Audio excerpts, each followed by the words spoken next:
profesor, pero vos sabés, vos te tenés que acordar, Beatriz, pero por ahí a vos no te pegó como me pegó a mí. Como me pegó a mí, como le hubiera pegado a Leandro, el tipo se para y dice, era un tipo de deporte, no era un tipo así grande, se para y dice, dicen que yo soy antisemita, pero yo no soy antisemita, yo soy antisionista, Sí. y los judíos son sionistas. Sí. Me Eso, imagino que tan Leandro, que es igual que yo, mestizo, se hubiera sentido golpeado, pero los demás también se sintieron. O sea, el tipo se paró y dijo, dicen que soy antisemita, es mentira, no soy antisemita, soy antisionista. Lo que pasa es que los judíos son todos sionistas. No me jodas. bueno, pero él una vuelta hizo una referencia explícita a que se retiren del aula los judíos. Eso salió en el diario, yo ya creo que era Democracia probablemente, que el tipo siguió unos años más. Eso fue un episodio muy confuso que, bueno, existió, digamos. Yo obviamente... No me extraña, te digo, yo no lo presencié, pero no me extraña para nada, porque hay una cosa que la quería decir, ahí Fiorella, si está grabando, me parece bien, porque yo la quería decir cuando hablara ahora. Uno de los libros que teníamos que leer obligatoriamente se llamaba El ocaso del patrón oro. ¿Te lo acordás, Beatriz? El ocaso del patrón oro, un librito chiquito, en cuya tapa se veía, y lo tengo ahí en mi biblioteca, lo tengo guardado, en la tapa se veía la Argentina, viste que la Argentina se parece a una persona, el cuerpo más o menos, la Argentina crucificada con clavos, cuya cabeza era la estrella de David, la cabeza de los clavos con que estaba crucificada la Argentina era la estrella de David, y el que la estaba crucificando tenía nariz ganchuda, sombrero, o sea, era exactamente el dibujito de los nazis de un judío. Y el tipo estaba crucificando a la Argentina. Y vos tenías que leerte obligatoriamente un libro que en la tapa tenía ese dibujito. O sea, esa fue la facultad de derecho de la dictadura. Entonces, no me digas, esta gente a nosotros nos debería indemnizar, porque es que nos debería indemnizar realmente. Entonces, ser clemente y misericordioso, querida Nancy, ahí viene Nancy, Nancy es muy dulce, Nancy no va a hablar mal de nadie, porque Nancy es súper dulce, es muy cuidadosa, savoir-faire, Cardinaux, savoir-faire, Una noblesse genia la oblige. profesora, profe, una genia. Está silenciada la profesora, no quiere hablar. No, me dijo que ella venía, pero no hablaba. A mí me dijo lo mismo. Si les parece, podemos comenzar y cuando ingrese Marcelo, bueno, le damos el espacio. En primer lugar, quiero agradecerles a todos, están preparando ahí la transmisión en vivo, especialmente a los expositores, la doctora Beatriz Capichi, el doctor Ricardo Rabinovich, el doctor Leandro Vergara, la doctora Nancy Cardinaux, por haber aceptado esta invitación. En el mes de diciembre, conversando con Marcelo Alegre, surgió la idea de generar este espacio a través de un seminario, preparándonos para los 40 años que pronto llegan en aniversario del retorno a la democracia a nuestro país. Para muchos, entre los que me incluyo, era alguien que estaba recién ingresando en el secundario, pero la realidad es que para nuestros alumnos pareciera, como hablábamos hoy con Leandro, pareciera casi como la Segunda Guerra Mundial por la distancia temporal. Quizás no estamos por nuestras edades aquí, sino para poder de alguna forma, y Ricardo me comprenderá, de convertirnos en fuentes directas. Sonó feísimo, pero vos me comprenderás. Así que quiero agradecerles particularmente a cada uno de los expositores, mencionar que nos acompañan dentro de los... ahí está el doctor Marcelo Alegre, que lo acabo de ver que ha ingresado, así que le doy la palabra a él.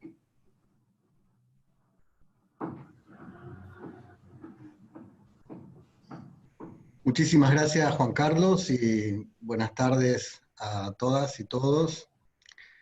Esta es una gran ocasión para mí, por eso me afeité.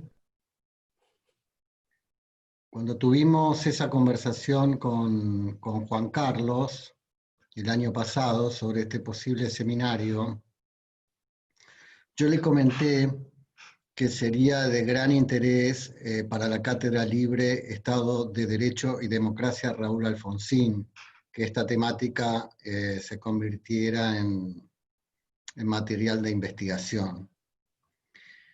Desde que, bueno, muy amablemente Carlos Masvélez y Leandro Martínez me invitaran a coordinar esa cátedra junto con Raúl Mariano Alfonsín, se nos ocurrió que sería buena idea que esa cátedra libre impulsara algunas iniciativas de enseñanza y de investigación.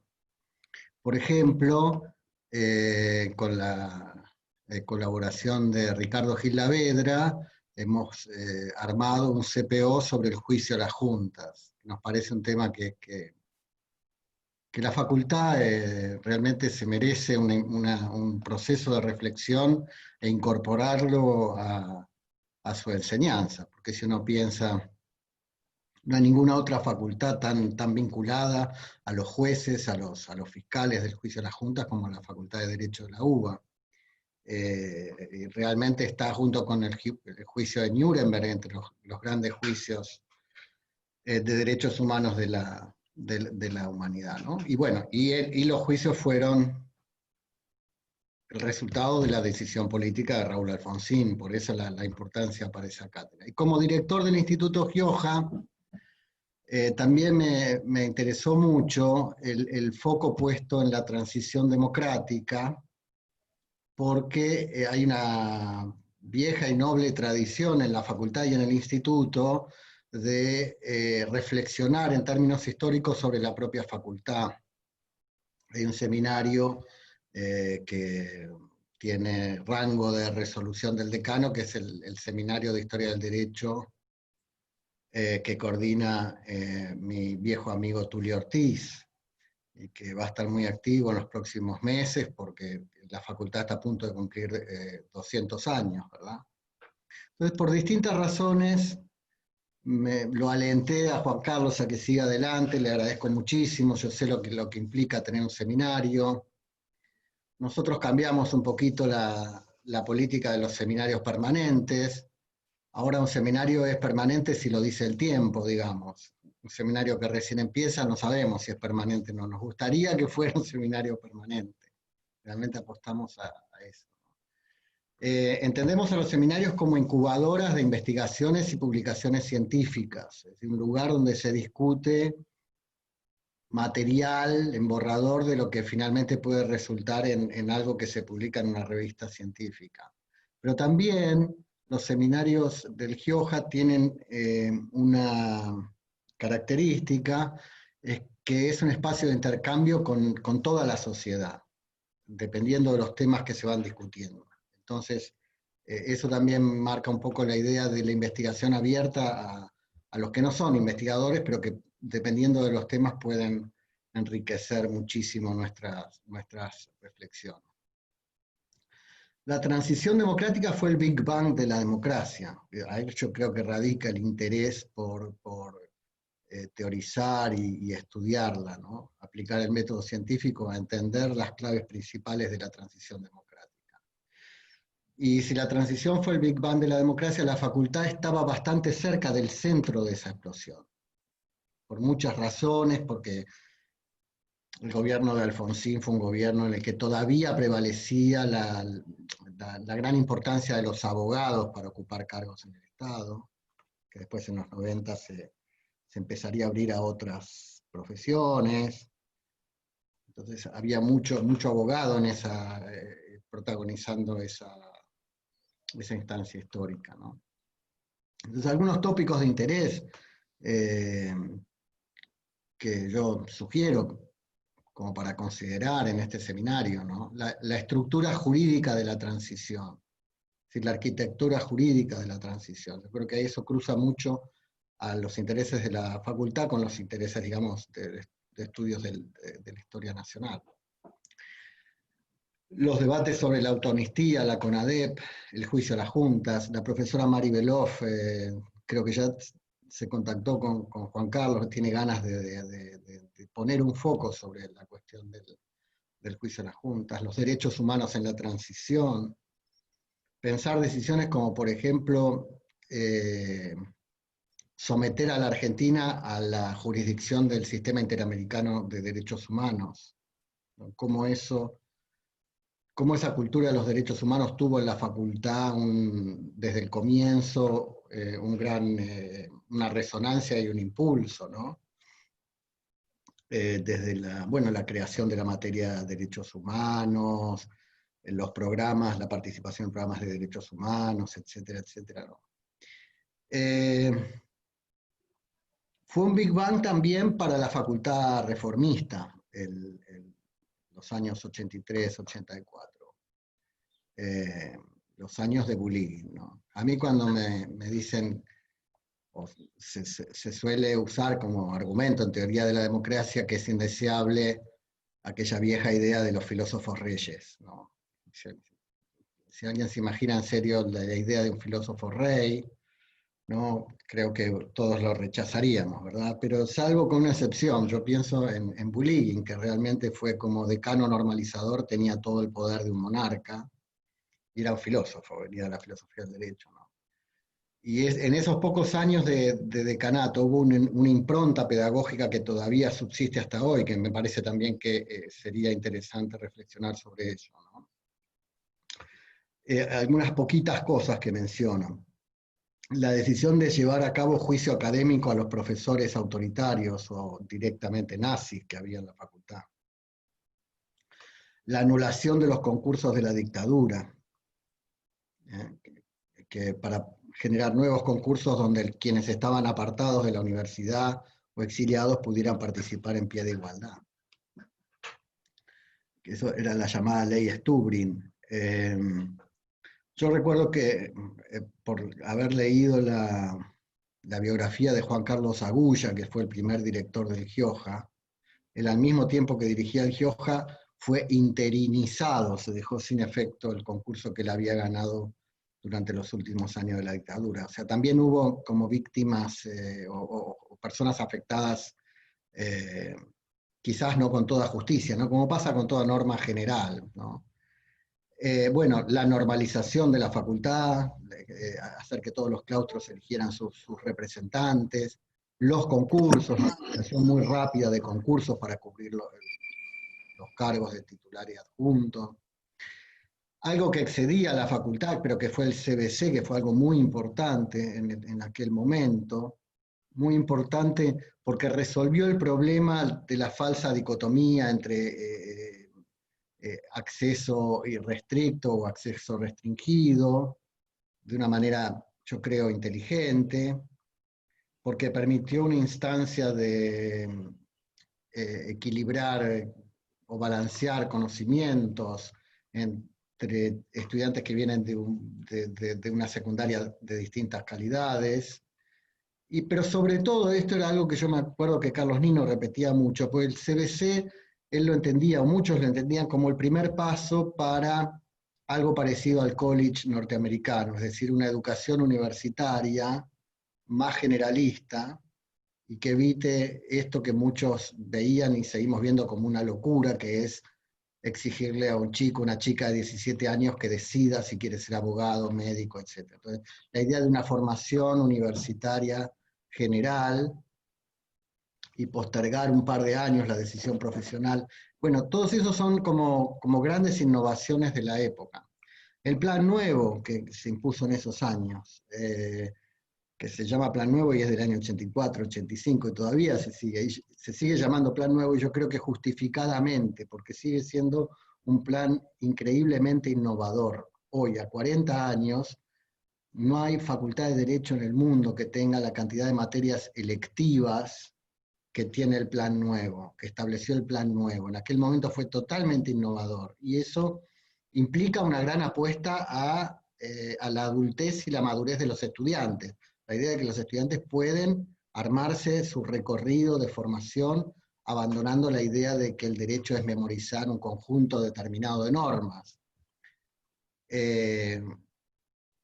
Por eso todas las discusiones sobre cambiar el plan, que siempre está bien actualizar, y yo siempre insisto en no perder eso que es la médula de la educación en la facultad en los últimos 40 años, que es el CPO, la posibilidad de muchas materias selectivas. El GIOJA, este es otro de los logros de Bulín. En aquel momento había como una gran cantidad de institutos, con escaso control, con nula coordinación, y entonces se decidió una medida también, a mí me parece muy, muy adecuada, muy vigente 40 años después, unificar toda la investigación en el Instituto GIOJA, y que los investigadores de las más distintas áreas y disciplinas estén ahí y investiguen juntos, además de que es una enorme... un ahorro de recursos, no tener tantos institutos y tener todo en un instituto, ¿no? Entonces ahí nació el GIOJA con su compromiso con la investigación full time, de alta calidad y de relevancia. Algunos investigadores de aquella época, Carlos Nino, por ejemplo, el propio Agulla, que llevó a cabo investigaciones de tipo proyecto, sobre el Senado, sobre la universidad.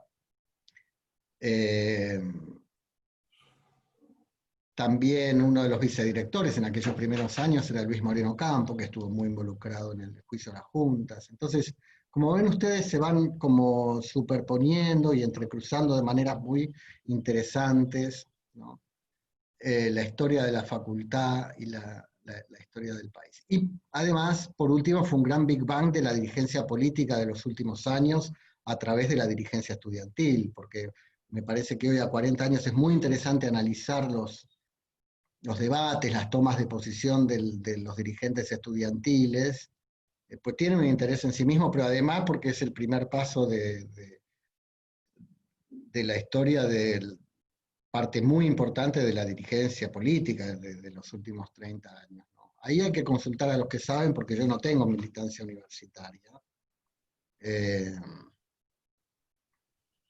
Solo milité en NYU cuando fui a hacer mis estudios de posgrado. Atendía una mesita de Amnesty International, algo así, repartía volantes durante 45 minutos por semana. Me acuerdo que un amigo autoritario que yo tenía, medio facho, argentino, decía, porque NYU tiene una bandera violeta, dice, vos viniste acá porque te gusta la bandera moradita, me decía. Pero bueno, no tengo militancia universitaria en la facultad. Ahí hay que consultar a Daniel Díaz, a Gabriela Nasser, bueno, al propio Leandro Vergara, que está acá entre nosotros, la gente que conoce. Yo creo que ese es un tópico muy, muy interesante. Así que bueno, esto es todo lo que vamos a hacer desde la cátedra. A partir de ahora, esta idea queda en manos de ustedes y yo les auguro, bueno, que sea un seminario muy, muy exitoso, que nos haga pensar cosas interesantes, que sea un aporte para la facultad y un espacio de encuentro. En un ratito me voy a desconectar porque tengo una clase, pero suerte nuevamente. Muchísimas gracias, Marcelo, también por haber depositado la confianza en nosotros, y un poco la idea de comenzar con los estudiantes de entonces era ver cómo habían vivido ese proceso. Quien me pidió comenzar la exposición, porque tiene que ingresar a una clase luego, es el doctor Rabinovich Bergman, que es catedrático de nuestra facultad, es director de los cursos intensivos para el doctorado y director del Departamento de Ciencias Sociales. Ricardo tiene la palabra. Gracias, querido amigo.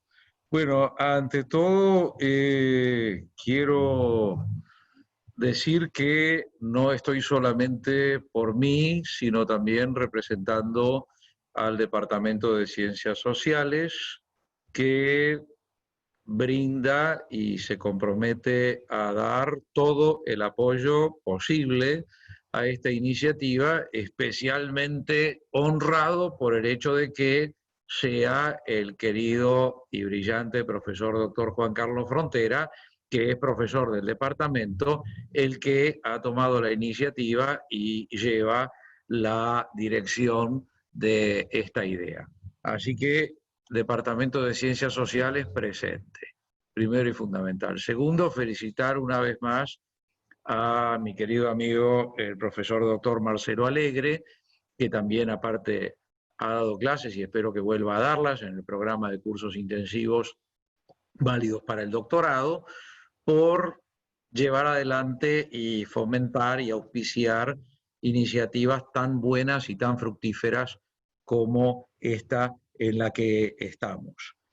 Y por otra parte, manifestar mi profundo y visceral desagrado por haber sido tratado de fuente histórica. Me revelo terriblemente y máxime al observar las caras de los profesores Leandro Vergara, Beatriz Capizzi, Nancy Cardino. Ninguno de nosotros es una fuente histórica, somos unas personas sumamente jóvenes que tenemos unos documentos de identidad falsificados y que la verdad es que es patético ser una fuente histórica, pero lo cierto es que tiene razón, porque de repente uno se pone a pensar, y como decías recién, pasaron 40 y tantos años y pronto van a pasar 40 años del retorno. Pero yo creo que lo interesante para nosotros hoy en día, y por lo menos para mí hoy en día, es hablar un poco de cómo fue la Facultad de Derecho de la UBA durante la dictadura. Algunos de nosotros y de nosotras hicimos toda nuestra carrera durante la dictadura. Cuando yo ingresé en la facultad ya estaba la dictadura entronizada en Argentina y cuando yo me fui de la facultad todavía faltaba para que la dictadura se vaya. De manera que algunos de nosotros hemos hecho toda nuestra carrera bajo la dictadura militar. Recuerdos felices no tengo ninguno que se vincule con las instituciones y autoridades de la facultad durante ese periodo. Si fuera el caso, tendría que iniciar una acción de indemnización contra todas y cada una de esas personas de triste memoria que me hayan quedado. Haré un enorme esfuerzo por dar la menor cantidad de nombres y apellidos que sea posible, aunque ardo en deseos de empezar a lanzar públicamente identificaciones de seres humanos que en vez de canalizar sus ansias de hacer sufrir a los demás con asistencia a terapias psicológicas, lo hacían lanzando su sadomasoquismo en las aulas universitarias. Y además destilaban los venenos más horribles porque buscaban muchas veces que hubiera enfrentamiento dentro de los propios grupos, aprovechaban a menudo el miedo que se vivía en la sociedad argentina, la situación que muchas y muchos de nosotros teníamos de saber que estábamos en peligro por nuestras ideas políticas, por nuestro pasado, en las escuelas secundarias, en los colegios de los que veníamos, especialmente los que veníamos de colegios como el Nacional de Buenos Aires, el Carlos Pellegrini, etc. Entonces, la verdad es que los recuerdos felices los tengo, te lo voy a decir, Juan Carlos, los tengo fundamentalmente de mis compañeras y compañeros. Ahí tengo a una querida compañera de primer año de mi carrera, Beatriz Capizzi, y gente que conocí en esos años y que me hice amigo en esos años y que la amistad quedó para siempre y que hoy en día son brillantes profesores y profesoras que tiene la facultad. Raúl Gustavo Ferreira, Renato Ravivaldi Cabanillas, Enrique del Percio, Hoy en día son brillantes profesores y profesoras que tiene la facultad, catedráticos, y en esa época éramos chicos y chicas que, fíjate lo siguiente, en general, ninguno de nosotros estaba feliz con la dictadura militar, pero ninguno de nosotros había pertenecido ni pertenecía a grupos terroristas o guerrilleros o como los quieras llamar. Todos, en general, cuando nos reuníamos y conversábamos, no estábamos de acuerdo con la vía armada. Pero también sabíamos que desaparecían muchísimas personas que no estaban en la vía armada, más allá de que no se justificaba la desaparición de nadie. Pero sí sabíamos que mucha gente que como nosotros, como muchos de nosotros, había tenido militancia desde la izquierda, desde el peronismo, etcétera, o incluso actividad social no militante, también desaparecía. Y también era torturada, violada, electrocutada, etcétera, etcétera, etcétera, y todas esas maravillas. En ese contexto nos reuníamos, debatíamos, nos pasábamos material bibliográfico, hablábamos, y además teníamos un elemento que nos puso en gran dificultad cuando estalló la Guerra de Malvinas, porque en general muchísimos de nosotros compartíamos un cierto grado de nacionalismo. Nacionalismo de izquierda, si lo querés así, porque en general los que veníamos de la izquierda veníamos de una izquierda muy latinoamericanista, muy cheguevariana. En general veníamos de una izquierda que se reivindicaba como una izquierda local, como una izquierda con valores propios, y quienes venían del peronismo en general también, en aquella época se reivindicaban muy nacionalistas, y quienes venían de sectores católicos, pero no vinculados con los sectores católicos que estuvieron asociados a la dictadura, también. Y cuando estalló la Guerra de Malvinas, nos encontramos en una situación bastante complicada. Tanto es así que varios de nosotros o nos presentamos o barajamos la posibilidad muy concreta de presentarnos como voluntarios para integrar el ejército argentino y ir a luchar a las Islas Malvinas. Y claro, de repente nos encontrábamos con que de alguna manera estábamos apoyando. Yo me acuerdo que junto con una chica militante radical, que la volví a encontrar el año pasado, Eduarda Bergali, nos ocupamos, y junto con otro muchacho más que no me acuerdo el nombre, nos ocupamos de instrumentar desde la facultad la recepción de ropas, de abrigos, de alimentos no perecederos, etcétera, para mandar a las Malvinas. Y en un momento nos hicieron reportajes para Estados Unidos, porque requerían gente que hablara inglés, para Estados Unidos, para la BBC y demás. Y yo me encontraba que en los reportajes, indirectamente, implícitamente, uno estaba apoyando, digamos, la Argentina, y la Argentina en ese momento era la dictadura.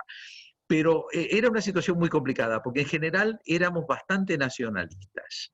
En eso teníamos bastante acuerdo. Y latinoamericanistas, lo cual está en la base del pensamiento que muchos de nosotros hemos tenido hasta el día de hoy. O sea, yo estoy seguro que una persona que tenés que traer acá, que es Gustavo Ferreira, por ejemplo, su latinoamericanismo estaba en germen en esa época. Enrique del Percio, su latinoamericanismo, que capaz que nos están escuchando en este momento, su latinoamericanismo estaba en germen en esa época también, y bueno, Renato Ravivaldi, que traía todo el contenido salto jujeño y demás, y otros, eso teníamos en común en general, entre otras cosas, diferentes grupos, diferentes posiciones políticas que nos reuníamos.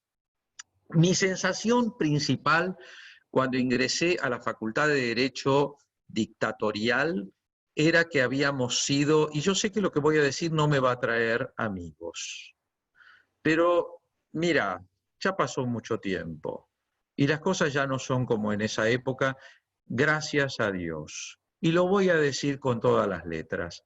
Me sentí invadido por la Universidad Católica Argentina, por la Pontificia Universidad Católica Argentina. La mayoría de las autoridades que teníamos en la facultad venían o estaban vinculadas con la Pontificia Universidad Católica Argentina.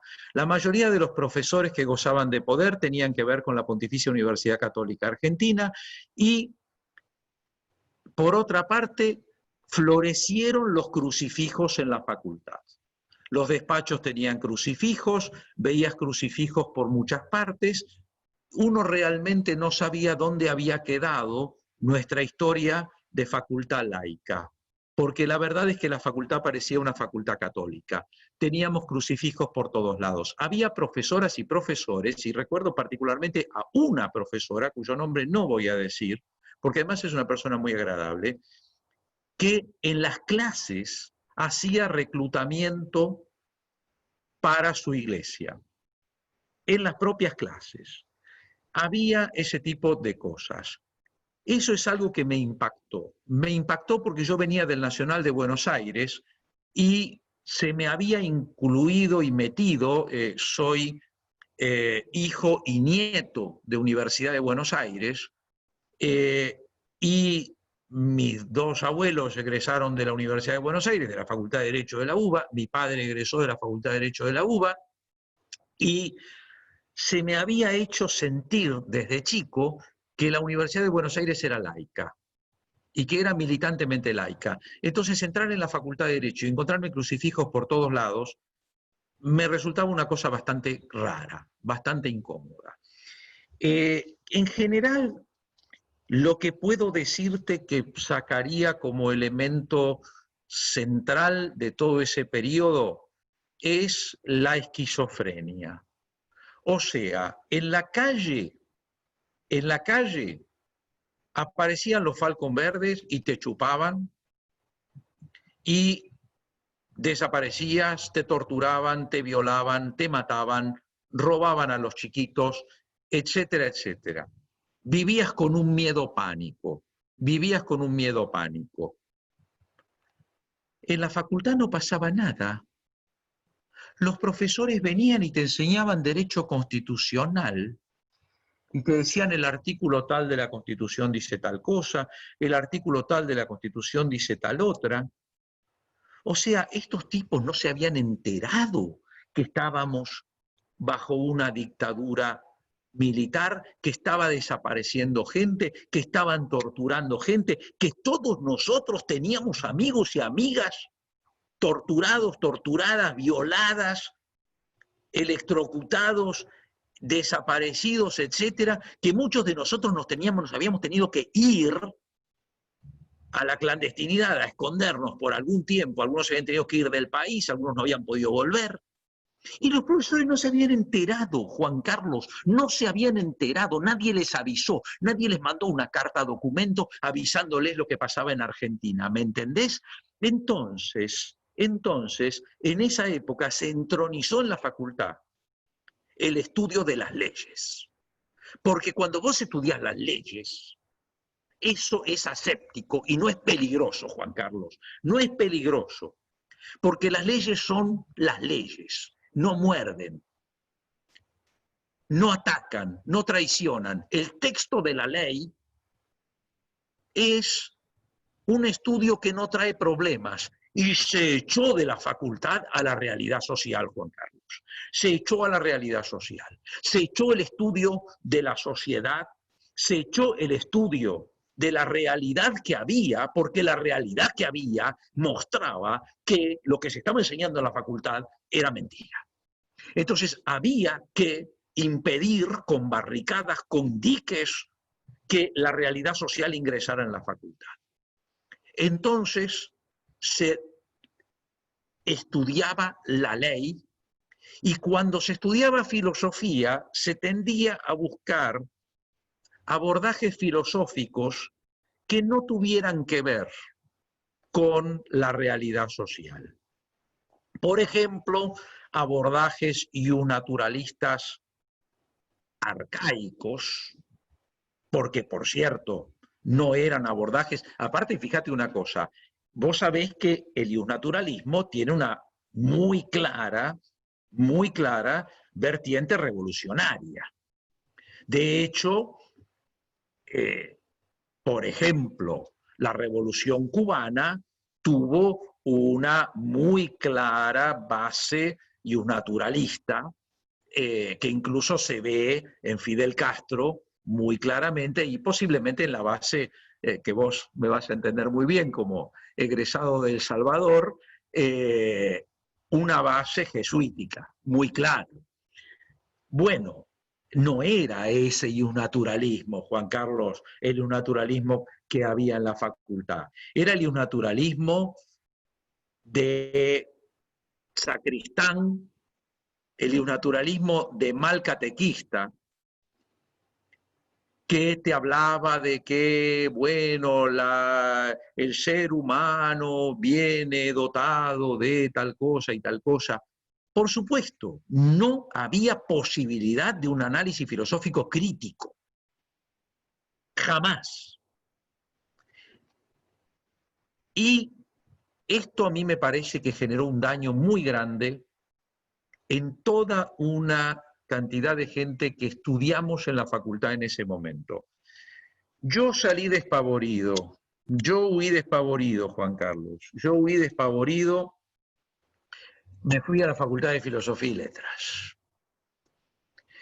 Mi papá me pidió, por favor, que como venía de una familia que hacía, todavía en esa época no hacía 200 años, pero casi 200 años, desde que mi primer antepasado se había recibido en Kiev de abogado, mi papá me dijo, por favor, te pido que sigas con la carrera, dedícale poca atención, pero te pido que sigas. Y gracias a papá seguí y terminé Derecho, pero me metí en Filosofía y Letras. ¿Y sabes qué, Juan Carlos? En Filosofía y Letras, que yo estaba en Historia, en Filosofía y Letras sí se hablaba de lo que estaba pasando en el país. Se hablaba con cuidado, porque nadie era tan estúpido como para hablar abiertamente y demás y correr los riesgos que todos sabíamos que se corrían. Pero sí se hablaba, sí se sabía lo que estaba pasando afuera y sí se tomaba conciencia, se acusaba recibo de lo que estaba pasando afuera. En Derecho no. Y mi última referencia, antes de, como dicen los hermanos brasileños, ir embora, mi última referencia será a un aspecto que destacó Marcelo y que me parece muy importante, el ingreso. El ingreso a la Facultad de Derecho durante la dictadura tuvo un bisel ideológico horroroso, horroroso.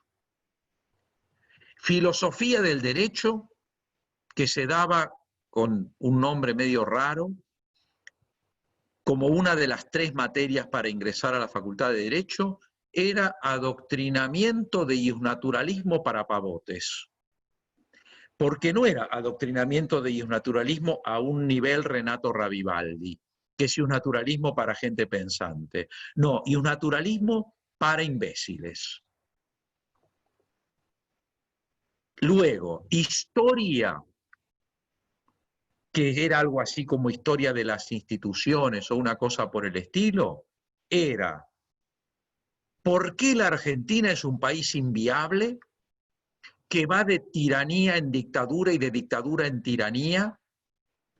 La democracia en Argentina no funciona porque cada vez que ha habido democracia en Argentina se ha terminado en una corrupción enorme y los políticos han hecho sus agostos. ¿Y por qué entonces hay que terminar en la conclusión de que Argentina es un país maravilloso, riquísimo, elegido por Dios nuestro Señor para hacer el Edén sobre la tierra, pero que mejor no lo dejemos gobernarse democráticamente? Por lo menos no hasta el año 2047 o 2058, cuando florezcan las estatuas y entonces podamos encontrar la segunda venida del Mesías a la tierra o algo por el estilo. Pero mientras tanto, la idea era esa. Vale decir, había un contenido ideológico que indirectamente funcionaba como filtro ideológico también, porque de esas cosas luego te tomaban examen. Y yo te aclaro que yo no tuve que dar ese examen porque los egresados del Buenos Aires no dábamos el examen, pero mucha gente amiga que lo daba y yo lo veía, y una de las cosas que me hicieron sentir tan feliz, y estaba para vos, Marcelo, con ese techo tan lindo que tenés ahí de chalet, estaba para vos, Marcelo. Una de las cosas más lindas fue un llamado por teléfono, y con esto me voy, Juan Carlito. Una de las cosas lindas que recuerdo, esta va para Marcelo, diciembre de 1983. Diciembre de 1983. Todavía no me había secado las lágrimas de la emoción con la que lloré, Marcelo, lloré cuando lo escuché al presidente Raúl Ricardo Alfonsín, Dios lo tenga para siempre en su gloria, cuando dijo que iba a ocuparse de que fueran juzgados los integrantes de las juntas militares. Lloré. Si te digo, me vienen ganas de llorar ahora también, Marcelo. Pasaron tantos años y me vienen ganas de llorar ahora también. Yo no podía creer que a esos señores se los iba a juzgar. Que a esos señores se los iba a juzgar. Con todo el mal que esos señores hicieron. No podía creer que esos señores se los iba a juzgar. Pero a los pocos días recibo un llamado telefónico.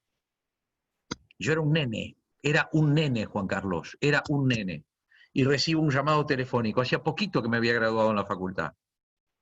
Y me dicen, se acabó el examen, se acabó el sistema de ingreso de la facultad. Vamos a crear otra cosa, pero mientras tanto tenemos que hacer algo urgente, porque se nos viene el ingreso del año que viene y no queremos seguir teniendo estas materias anteriores. Vamos a crear una materia que se va a llamar Constitución Nacional. Y la va a dar usted, junto con otros profesores. Y yo no lo podía creer, porque yo era muy chico, yo tenía 24 años, entonces no lo podía creer, y me lo tuvieron que repetir varias veces. Y di la materia de Constitución Nacional, y fue, creo, una de las experiencias docentes más extraordinarias que he tenido en mi vida. Dar Constitución Nacional en febrero y marzo de 1984 es algo que no se me va a volver a repetir jamás. Fue una de las cosas más maravillosas del mundo. Me acuerdo que teníamos alumnos que traían la guitarra, que cantábamos en la clase canciones de las que habían estado prohibidas unos pocos meses antes, que hablábamos las cosas que no pensamos que íbamos a poder volver a hablar en la facultad. ¿Cómo le agradezco a Dios por esos momentos y cómo le agradezco a Raúl Alfonsín por esos momentos y cómo le agradezco a la intervención de la universidad y de la facultad por esos momentos? Qué bueno que hayas creado este espacio, qué bueno, Marcelito, que lo hayas abierto las puertas a este espacio, y qué bueno que nos encontremos acá con Beatriz, con Nancy, con Leandro, con tantos otros, ahí lo veo a Jorgito Bercholk ahí abajo, y que nos encontremos décadas después y que nos acordemos de todas estas cosas como una triste experiencia que quedó atrás y que no va a volver, Dios mediante, nunca jamás. Gracias, Juan Carlos.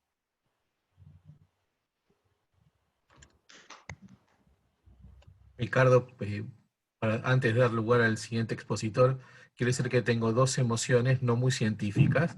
Por un lado es tristeza frente al relato. y después admiración a tu generación viendo el punto de partida de lo que han logrado ahora. Así que, otro aplauso. Los momentos de preguntas las vamos a dejar al final. Me gustaría invitar a la doctora Beatriz Capizzi, que es docente de la Universidad de Buenos Aires y docente de la Universidad Argentina de la Empresa, a que exponga en este seminario. Beatriz, por favor.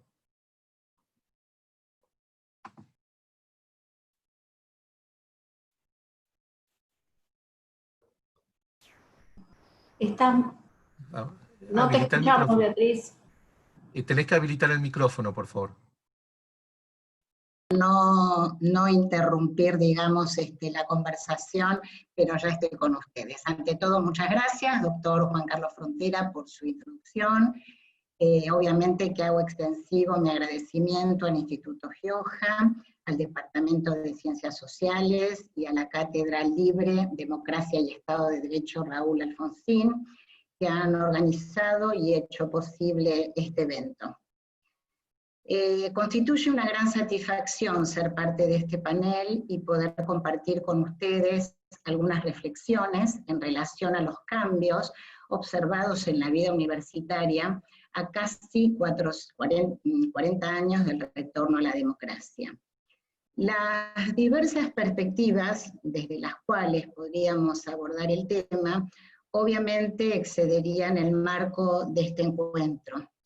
Por lo tanto, me pareció ilustrativo efectuar unas breves consideraciones en torno a algunos de los aspectos que, a mi entender, significaron un cambio sustancial en la concepción propiamente dicha de la vida universitaria y se vieron plasmados muy rápidamente, a poco de restablecerse la democracia. Por lo tanto, y bueno, a fin de optimizar el tiempo de exposición, voy a distinguir estas cuestiones a tratar basándolas sustancialmente en 3 ejes, algunos de los cuales ya han hecho mención mis predecesores. Esto es, las posibilidades de ingreso a la universidad. En segundo lugar, los cambios producidos en la composición de la población universitaria y el modo de interacción entre profesores y alumnos. Y en tercer lugar, me referiría a los cambios observados en la concepción misma del ámbito universitario. En lo que respecta al primer eje citado, o sea, las modificaciones introducidas en los requisitos de ingreso y las posibilidades concretas de acceso a la universidad, constituye, a mi entender, uno de los aspectos donde el cambio producido con el retorno a la democracia, se vio plasmado en forma casi inmediata y tuvo gran impacto para los aspirantes a ingresar.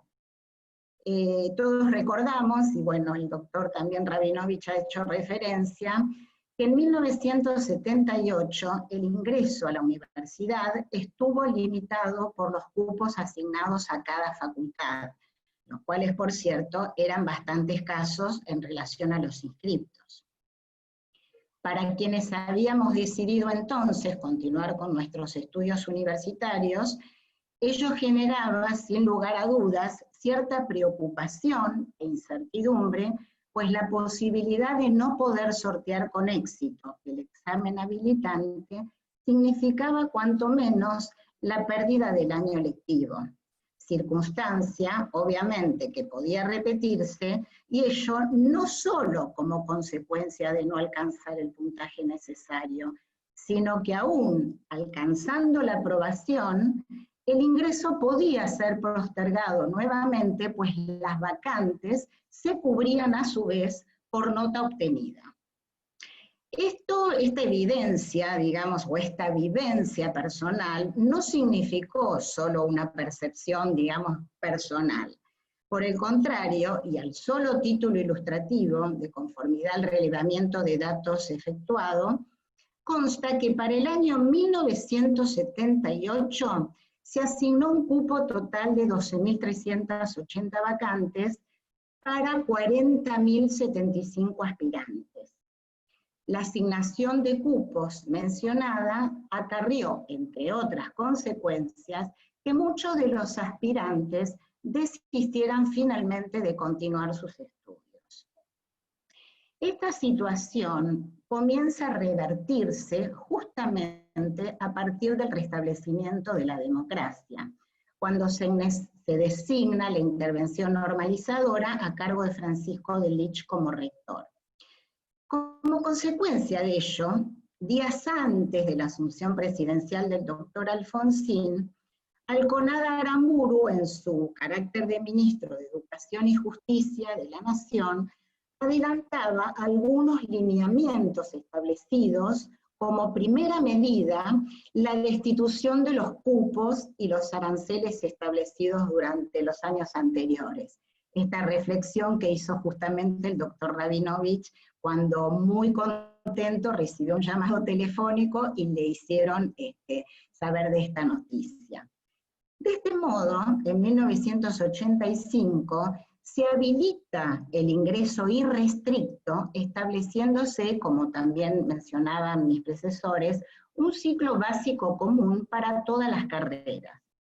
Por otra parte, en 1986 surge el programa de educación a distancia, UBA 21, con los contenidos del ciclo básico común, y además se inició justamente la reforma en los planes de estudio.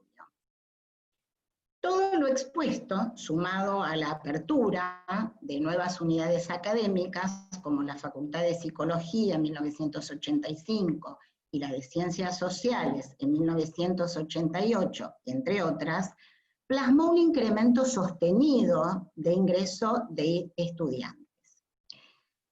Esto es importante destacarlo porque en lo que respecta inclusive a la facultad específicamente de Derecho, el cambio sustancial producido se vio reflejado claramente si consideramos que en 1978 solo ingresaron 1.073 estudiantes, mientras que en 1985 el total ascendió a 10.394.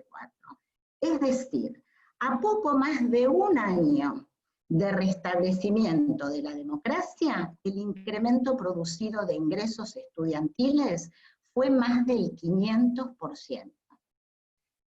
Lo expuesto demuestra claramente que la vuelta a la democracia significó en el ámbito universitario una evidente apertura a la sociedad, dando respuesta a sus necesidades y facilitando de este modo, obviamente, el acceso a la educación.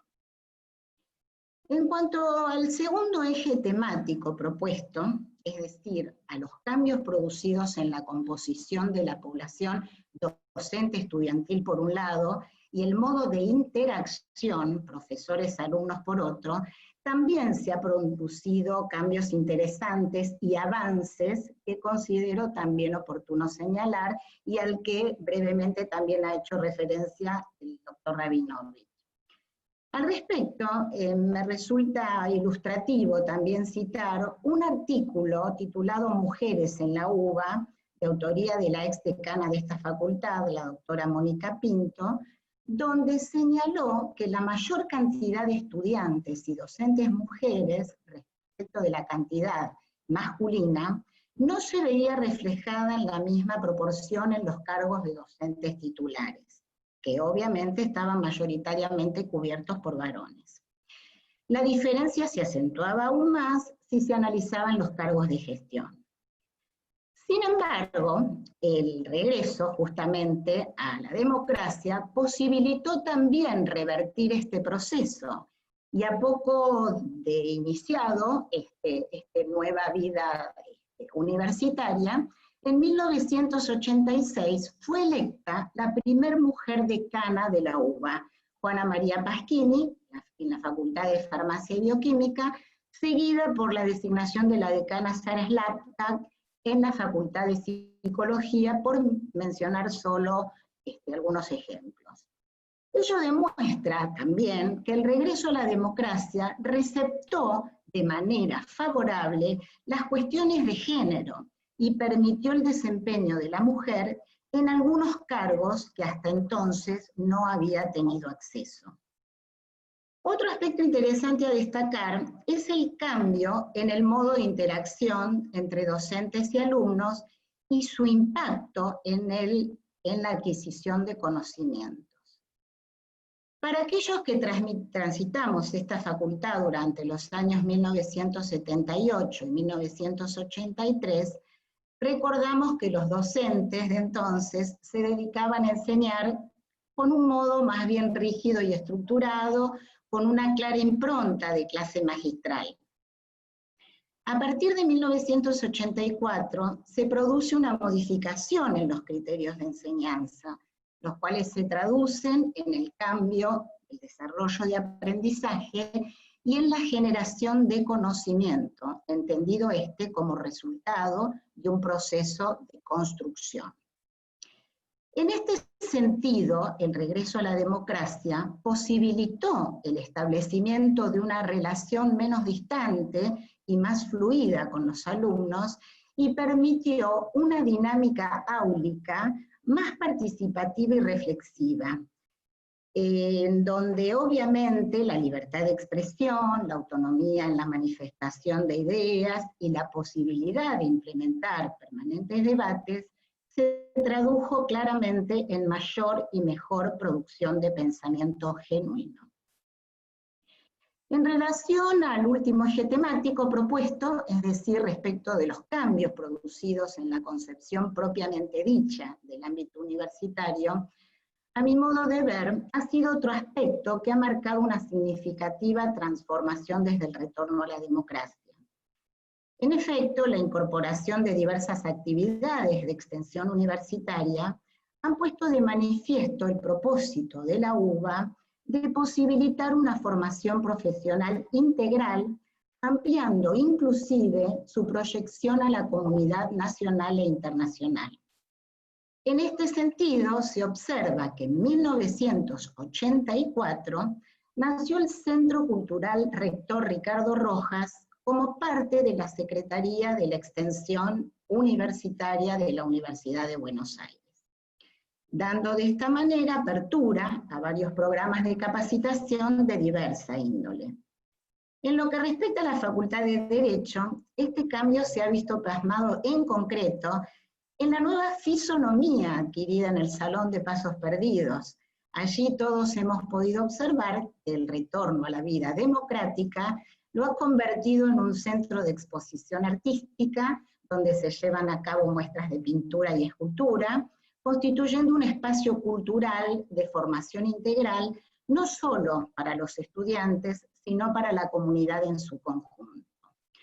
Otra clara expresión de incorporación artística lo constituye el ciclo de grandes conciertos, el cual se ha convertido e integrado a la vida de nuestra facultad como un clásico y exitoso exponente.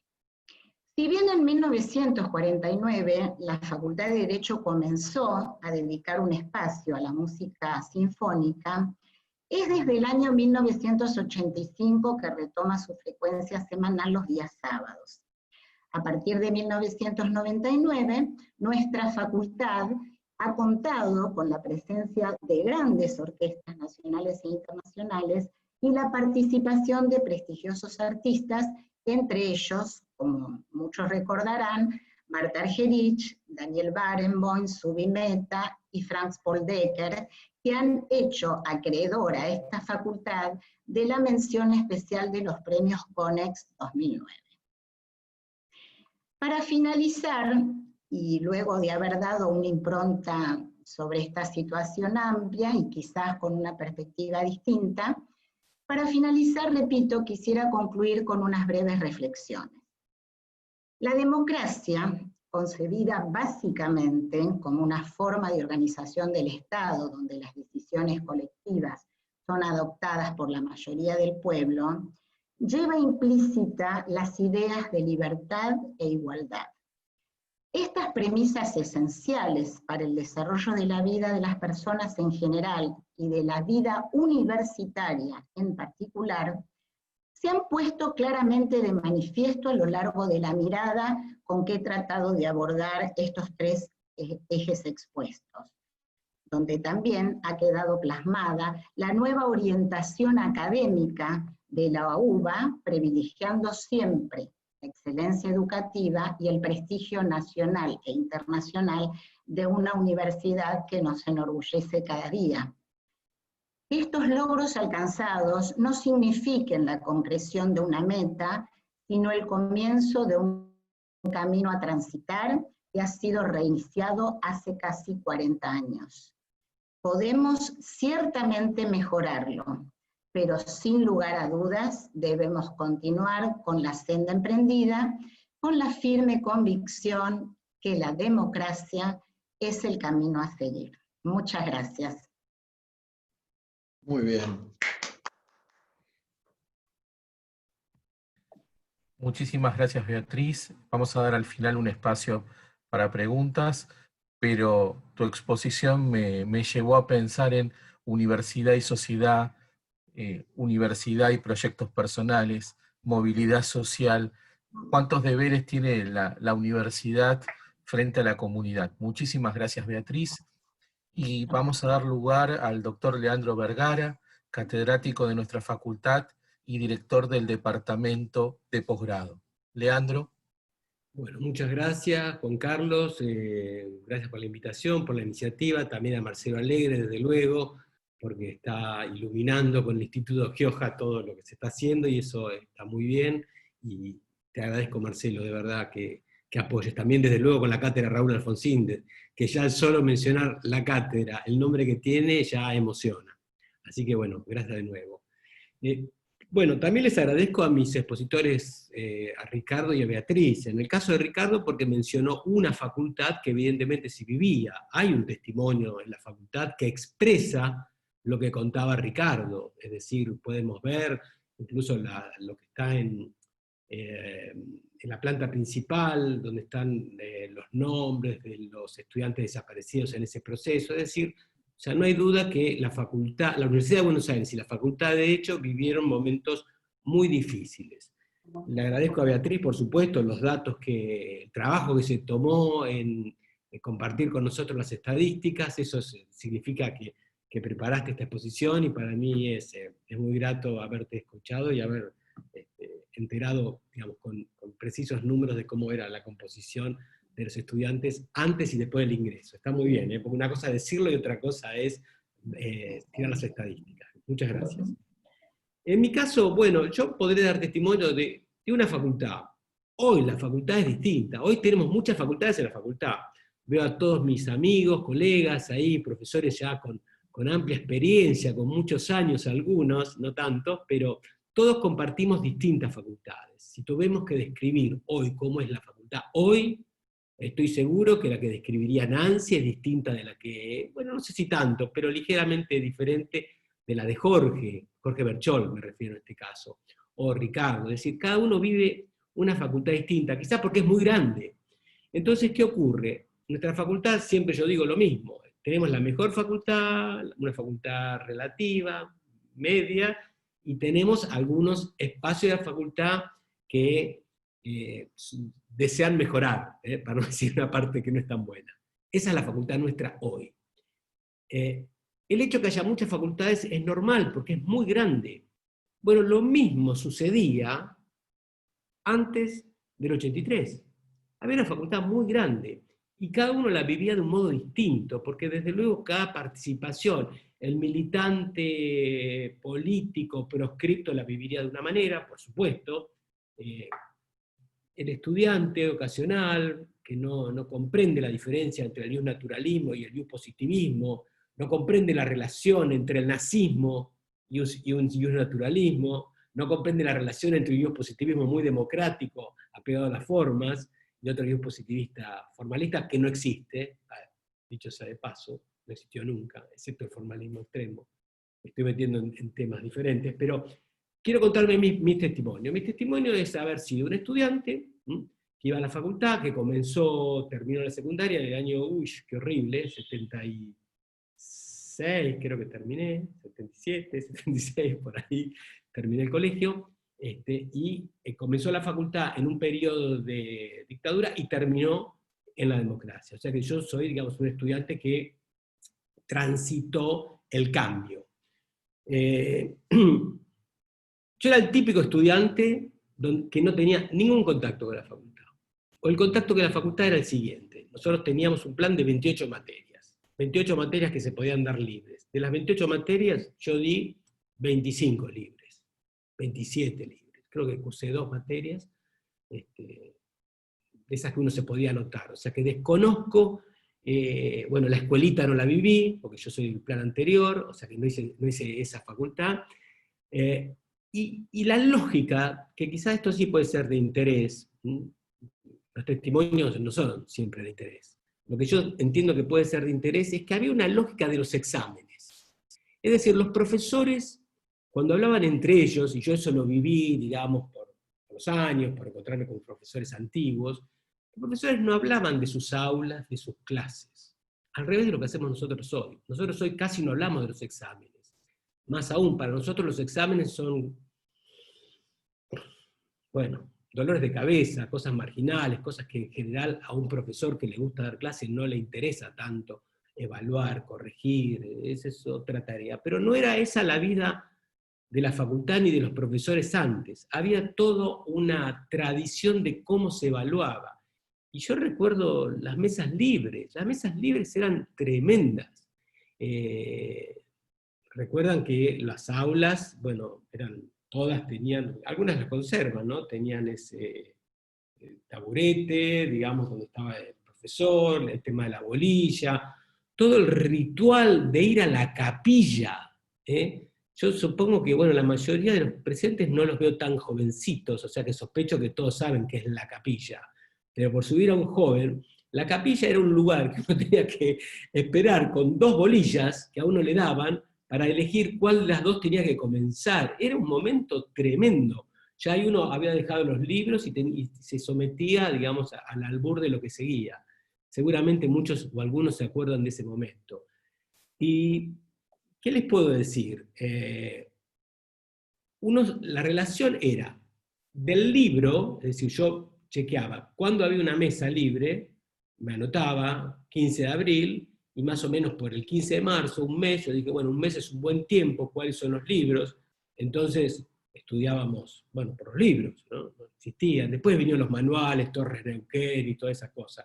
Pero antes era el libro. Entonces yo decía, bueno, llevaré 2 meses para estudiarlo y saber todo. Porque yo era de esos estudiantes, yo no sé si muy estudiosos, pero muy temerosos. Me parecía que me preguntaran algo que yo no supiera, era una terrible vergüenza. Entonces yo creo que fui muy estudioso más por vergüenza que por aplicación.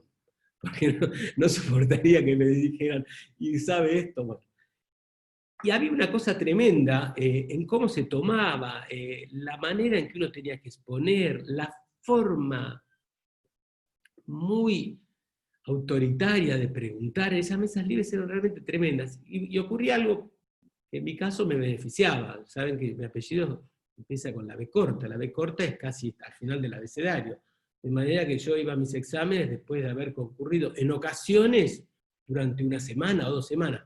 Cuando vino la época de la democracia, los primeros años, ese aluvión de estudiantes yo lo viví, Beatriz. O sea que las mesas libres ya en ese entonces eran multitudinarias. Y recuerdo perfectamente las mesas de derecho penal. Yo di libre con la, creo que era Penal 2, en la cátedra de Aguirre Barrio. Aguirre Barrio tenía una característica, bueno, a veces hacer nombres propios puede sonar muy injusto. Acá yo me gustaría que seamos un poquito más, utilicemos un poco el principio caritativo, digamos, más allá que quien lo conozca más o lo conozca menos, pero hay una extraña coincidencia. Todos los adjuntos de la cátedra de Aguirre Barrio resultaron, a la sazón, la mayoría de los abogados que defendieron a los militares de las juntas. O sea, la mayoría. O sea, no sé si los quiero nombrar, porque, a ver, la defensa es la defensa, es el derecho de todo, pero permítanme, en esta charla entre amigos, compartir esta sensación, porque finalmente acá estamos compartiendo más inquietudes y no sé cuán científico es esto, pero hay una relación, o se puede establecer una relación en cómo era ese profesor, cómo tomaba examen, qué tipo de exigencias tenía y el rol que en la vida profesional tenía. Y lo que sí no me puedo olvidar, y ustedes quizás algunos lo recuerdan, fue la gracia más estúpida, tonta y machista que existía en las mesas libres de hecho penal. Era tomarle a las mujeres los delitos de abuso deshonesto, de violación, y dígame, ¿y la acción típicamente culpable, cuándo comienza? ¿En qué momento se considera que es violación? Dígame, señorita, le decía, si usted ve que el pene, y empezaban así de una manera tremenda, y además eran abogados muy, eran abogados buenos. O sea que imagínense la retórica, la manera inquisitiva de preguntar, entrenados, ¿no? Entrenados en los estrados judiciales probablemente, a los alumnos. Yo he visto escenas patéticas, recuerdo muy especialmente esa mesa, porque ella tengo que ocurrir 3 semanas, todos los días, mañana y tarde, esperando mi turno. Por supuesto me saqué 10, porque sabía todos los tics, todas las bromas, todo sabía, porque imagínense. Bueno, ahí tenemos un punto. Tengo 2 o 3 más, no muchos. La relación era, digo, de los profesores, la lógica de tomar, o sea, la cuestión pedagógica estaba en cómo se tomaba examen libre, qué tipo de preguntas. El profesor se jactaba por ser buen profesor de la manera en que tomaba, cómo descubría si el estudiante sabía o no sabía. Ese era el valor pedagógico de su actividad docente. Porque yo sé cuando me engañan, me decía una vez un profesor en un pasillo. Yo sé que dice que sabe, pero una cosa insólita. O sea, esa era la formación. Y claro, eso es compatible con una enseñanza absolutamente enciclopédica. Entonces, el que aprobaba, yo sería uno más, como alumno, que me estudiaba de memoria, sabía todo, todos los puntos de la última bolilla, porque las bolillas antes eran salteadas, no había unidad 1, unidad 2, unidad 3, había un, se llamaba un programa de examen, en donde estaba todo mezclado, entonces había 3 puntos de la bolilla 1, 8 puntos de la bolilla 5, entonces uno tenía que necesariamente saber todo, porque los programas de examen eran distintos a los programas de la materia. Y bueno, la lógica era esa, aprender. Entonces, esa era una parte de la relación que yo tenía con la facultad, repito, 28 materias, plan de 28 materias, todas libres, yo iba ahí, me anotaba, hacía la fila para anotarme en el examen libre, y bueno, tenía toda la cuestión burocrática. Y después la relación era con los libros de texto de esas materias. Bueno, yo di economía política no con Beberá y Allende. Yo la di con el profesor Venegas Lynch. Que yo no sé si fue... Sí, economía política la di con Venegas Lynch con un libro. Y utilicé el mismo libro y me saqué la misma nota en política económica, que era otra materia. En las 2 materias era el mismo texto y bueno, yo recuerdo muy bien las reseñas del libro. O sea, que además de hablar, bueno, no importa tanto la ideología, ¿no? Acá hay que ser, bueno, escuela de Chicago, todo lo que ustedes imaginan, pero está bien, yo no tengo nada contra eso desde el punto de vista técnico. Yo recuerdo frases vinculadas a partir del año 76 las cuestiones están más ordenadas, el gobierno, pero estaba escrito en el libro, yo no sé, lo debo haber perdido en alguna mudanza, pero está, y además se decían las materias, se decían los exámenes, quiero decir. Es decir, ¿cómo es la economía actual? Se preguntaba, yo recuerdo un examen. Bueno, la economía actual, bla, bla, bla, pero ahora está todo más ordenado. O sea, ese tipo de cosas se decían en los exámenes y las tomaba Venegas Lynch, que era una persona inteligente, probablemente talentosa, seguramente, con los años, pero eso lo recuerdo muy bien. Tema facultad. Bueno, a ver, yo no tenía compañeros, no tuve compañeros, o sea que no viví la facultad que vivió Ricardo, yo viví otra facultad. Yo iba a dar mis materias y no tenía compañeros. Yo era muy deportista, bueno, lo sigo siendo, era muy joven, lo sigo siendo porque acumulo juventud, eso me da un plus, de ser más joven hoy que antes. Entonces, creo que el haber sido deportista y el haber compartido la actividad de estudiante, deportista, y también trabajaba además, por si fuera poco, hizo que yo viviera otra facultad. O sea que ahora que cuando hago historia antigua y trato de ubicarme cómo eran esos años, bueno, lo que recuerdo es muy poco, es decir, estas escasas anécdotas tristes donde uno se recibe de abogado, o yo me recibí de abogado, sin ninguna enseñanza, sin ningún tipo de formación, excepto probablemente, como te decía por ahí, repetir algún texto o algún articulado de memoria, que posiblemente, no sé, aparecía por ahí. Yo, digamos, soy de aquellos en que empezó, como Marcelo, la militancia. La militancia yo la empecé de abogado, en la facultad, en el consejo directivo, en la asociación de abogados, y ahí comenzó, digamos, mi actividad. Yo terminé la facultad, entré de ayudante casi inmediatamente, y ahí, digamos, no me fui más de la facultad. Probablemente empecé a ir tanto a la facultad porque de estudiante no iba a la facultad. Es que no era necesario ir. Con una vez por mes, 2 veces por mes. Una para anotarme la materia y la otra para rendir libre. Esa era la facultad.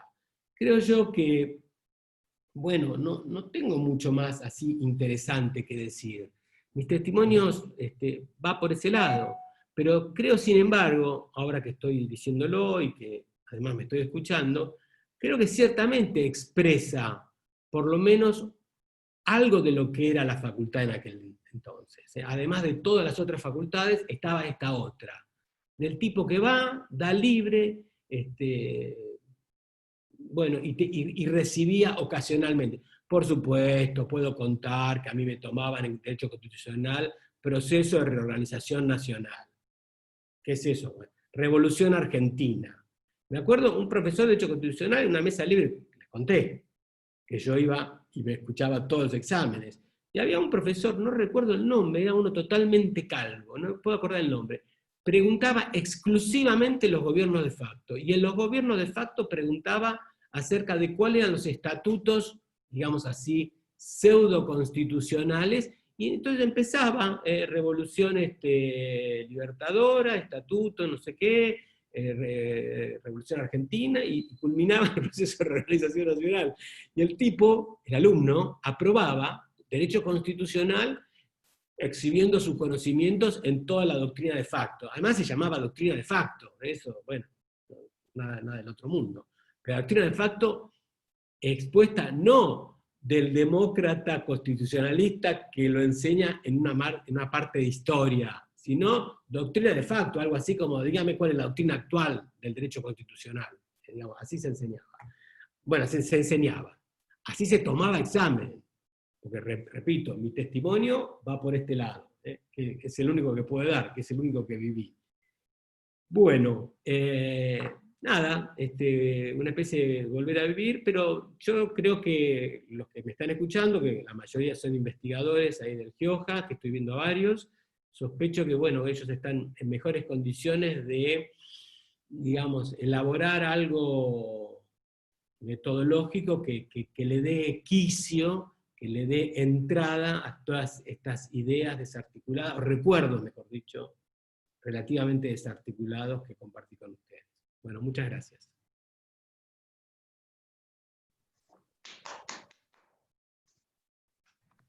Leandro, muchísimas gracias. Para mí muy interesante tu exposición, todo lo contrario a lo que a veces manifestabas, porque pudimos vivir a un estudiante, imaginarnos un estudiante de tu época, y quizás una facultad que no quería ese estudiante dentro de la facultad, sino simplemente para los momentos que quería. También es un diseño institucional de época. Pero también, como decía recién, como le decía Ricardo, es admirable lo que la generación tuya fue generando, es una facultad muy distinta a esa que vos describiste en su momento. Y ahora daríamos lugar a la doctora Nancy Cardinó, catedrática en la Universidad de Buenos Aires y la Universidad de La Plata, investigadora del CONICET. Y Nancy, tienes la palabra. Bueno, muchas gracias y buenas tardes. Gracias a Juan Carlos, por supuesto, a Marcelo, a la Cátedra Libre por generar este espacio. A mí me costó mucho decir que sí a esta reunión, ¿no? Y tengo el sí fácil con las actividades de las instituciones a las que pertenezco, y con los amigos, pero me costó mucho porque, bueno, como acaban de decir, ¿no? Fueron tiempos difíciles. A ver, para mí, no sé si, no los percibí como tan difíciles en ese momento, porque empecé la secundaria en el 76 y en marzo fue el golpe, así que hice toda la secundaria durante el proceso, palabra que recién ahora estamos recuperando hace poco tiempo, pero durante mucho tiempo no la mencionamos. Y entré a la facultad en el 81, ¿no? Bueno, en un momento en que por supuesto, eran tiempos no tan duros como los que habían los anteriores de ese proceso. Entonces, en realidad en este proceso de introspección que nos pidieran que hiciéramos, lo más duro es encontrarse con esos jóvenes que no fuimos, ¿no? Y que pudimos ser. Creo que ese es el principal reclamo que le hacemos a ese tiempo, con amigas, amigos. A veces nos preguntamos, ¿no? ¿En qué momento hubiera sido mejor que nos tocara, ¿no? Ese proceso, o menos dañino. A mí creo que me tocó en un momento muy, muy dañino, un momento de mi trayectoria educativa muy dañino, porque bueno, la secundaria es un momento en que uno se forja de alguna manera, como forja su espíritu crítico, y en realidad lo que allí aprendimos es ante todo a no cuestionar, ¿no? A no preguntarnos nada. Esto que decía por ahí Ricardo al principio, esta cuestión nos enseñaban las leyes. Es cierto, nos enseñaban las leyes, y yo venía del interior, me acuerdo que mis profesores de secundaria nos traían a Buenos Aires, nos mostraban el Congreso, ¿no? Y el Congreso estaba cerrado, pero nadie preguntaba siquiera, o sea, sabíamos por qué estaba cerrado, pero no había una interrogación. O sea, nos podían enseñar leyes sin que nos preguntáramos por la eficacia de esas leyes. Nos podían enseñar el estatuto del proceso de reorganización nacional como prefacio que justamente iba en contra de todo lo que decía la Constitución, y también nos enseñaban lo que decía la Constitución, y en realidad nadie levantaba la mano para decir, pero perdón, acá, ¿cómo dice esto? Y esto era, bueno, lo que había que escuchar. A diferencia de Leandro, yo estuve mucho en la facultad porque me tocó un plan, que era la famosa escuelita, no me acuerdo cómo se llamaba el plan, y allí estábamos todo el día, digo, las materias eran anuales. Ya creo que, retomando lo que decía recién Juan Carlos, era un momento en que ya supongo que no nos querían dentro de la facultad, porque veníamos de todo un largo, un sistema, un momento, un tiempo, una trayectoria educativa en la que no íbamos a molestar, ¿no? Y sí, también coincidiendo con Leandro, a pesar de estar mucho en la facultad, había una sobreevaluación, ¿no? Nosotros teníamos que cursar, rendir exámenes parciales, y si nos iba bien en los parciales, nos enfrentábamos en el final con el titular, ¿no? El titular, que era hombre en general, casi siempre, no sé cuántas titulares mujeres tuve, pero deben haber sido una o dos, pero en general eran varones, y esa era una instancia, bueno, de mucho miedo, ¿no? Porque de golpe esos mismos profesores que estaban a cargo de las comisiones podían ser interpelados, ¿no? O sea, el titular podía decirle a sus profesores adjuntos que esos estudiantes que habían evaluado con 8 podían no aprobar la materia, ¿no? Y los titulares daban sus clases multitudinarias, ¿no? En aulas enormes, en las que no había ninguna posibilidad de preguntar nada, sí había mucha vigilancia. yo digo, me parece que entre Marcelo, Beatriz, lo que han dicho, han nombrado, parece que los principales puntos de cambio importante. Ahora me voy a referir a un par de anécdotas, pero me parece que lo único que quedó sin mencionar es que la Universidad de Buenos Aires,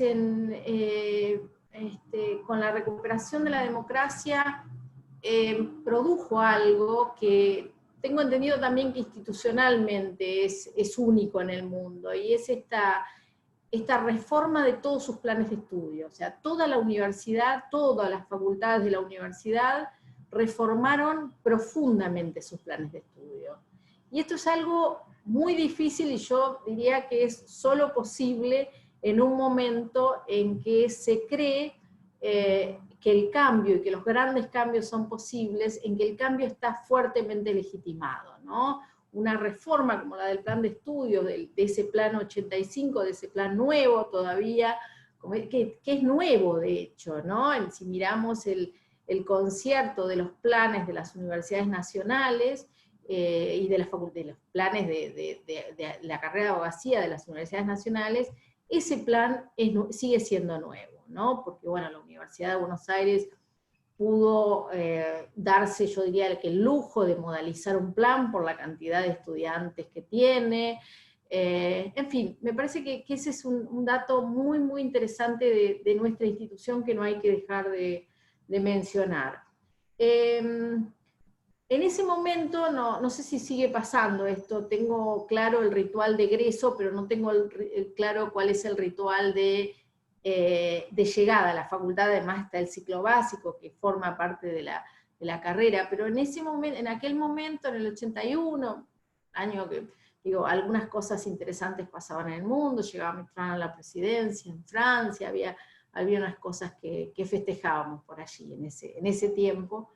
Recuerdo que nos daban una clase magistral inaugural, ¿no? Era la primera vez que entrábamos al salón de actos, y el año, por lo menos que a mí me tocó, la dio un profesor de Derecho Penal, ¿sí? Que no era Aguirre Barrio, era otro, mayor y muy conocido, sigue siendo muy conocido, digo, ya falleció hace años, pero...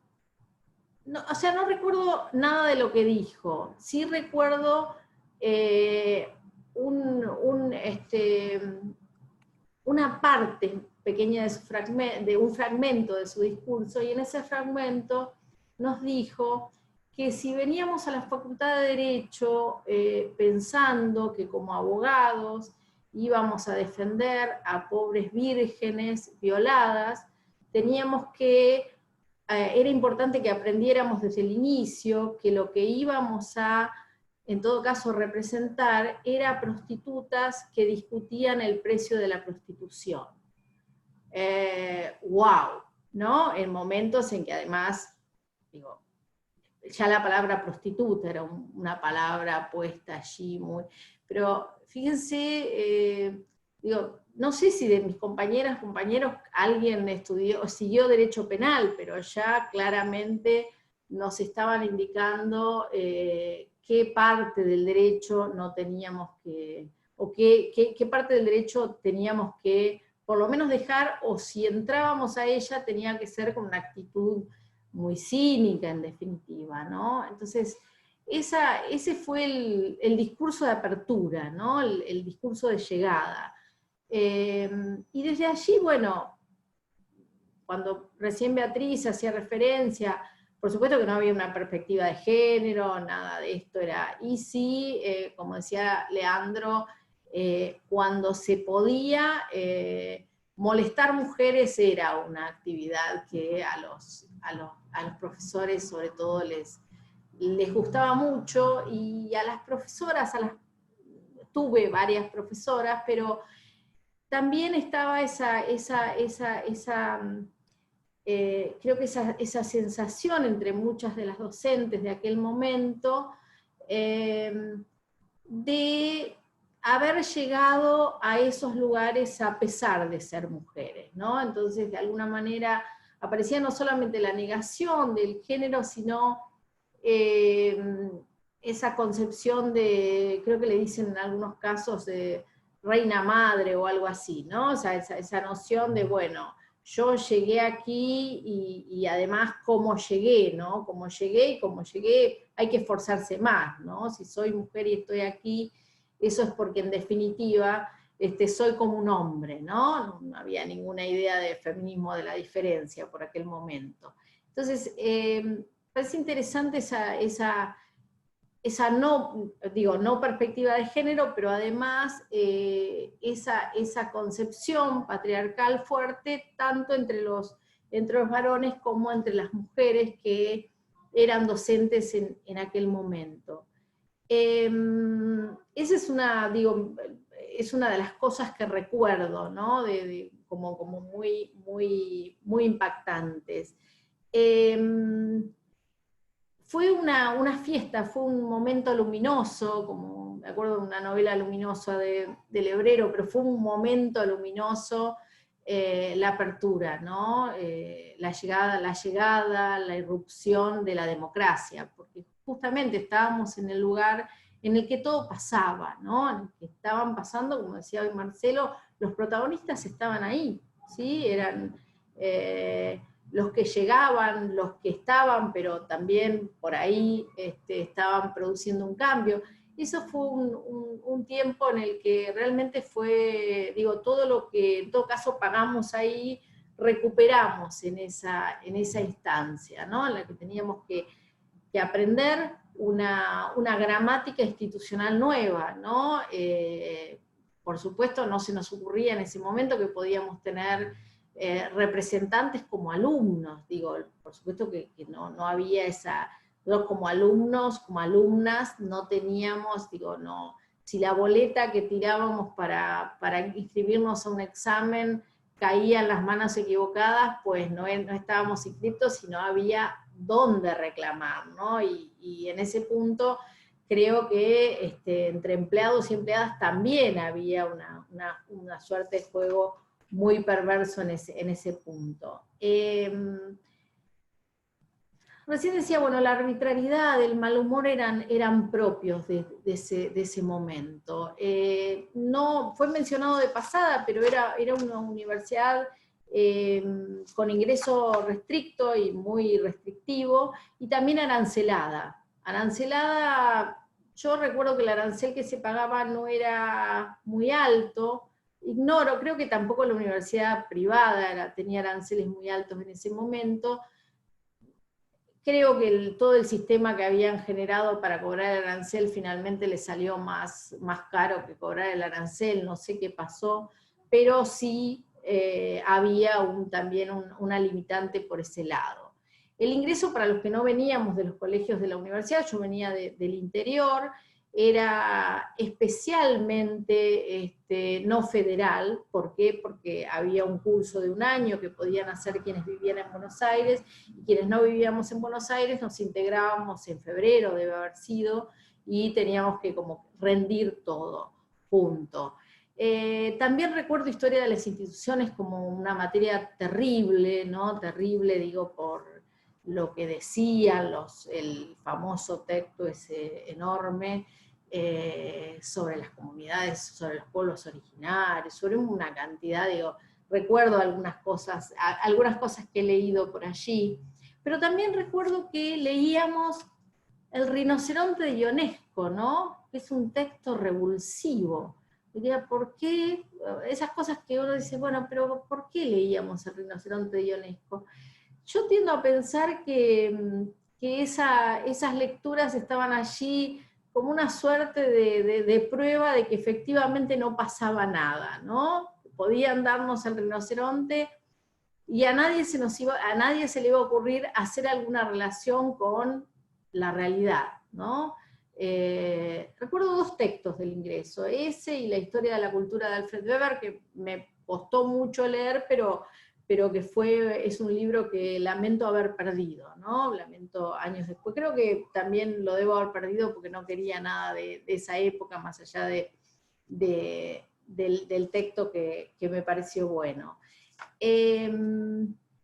Fue, digo, esa escuelita, ese pasaje por la escuelita que tenía el nombre ya en el momento, ¿no? Y fíjense que también implica una degradación de la palabra escuela, ¿no? Ser una escuela era malo, cuando en realidad uno podría decir, bueno, está bien que la universidad es una escuela.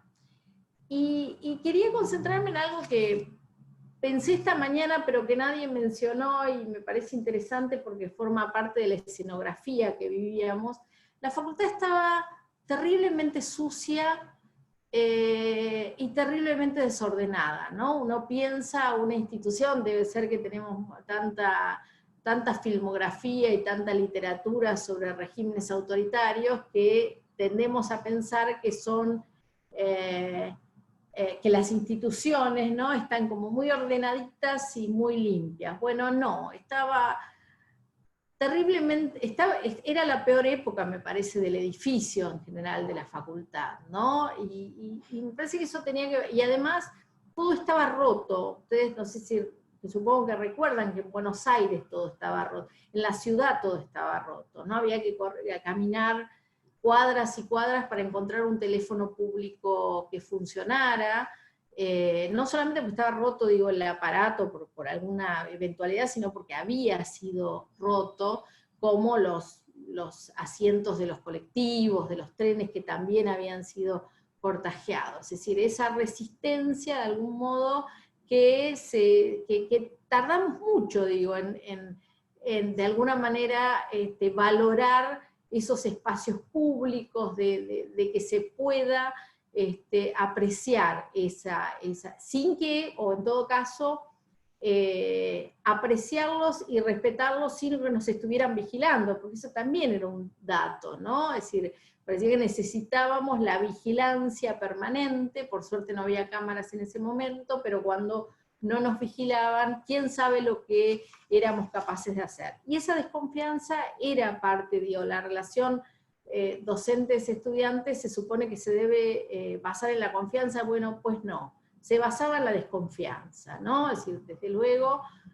ser docente implicaba desconfiar de los estudiantes. Entonces, como decía Leandro, había que pescar al estudiante. Había un momento en que seguramente se escapaba. Yo recuerdo también un profesor que era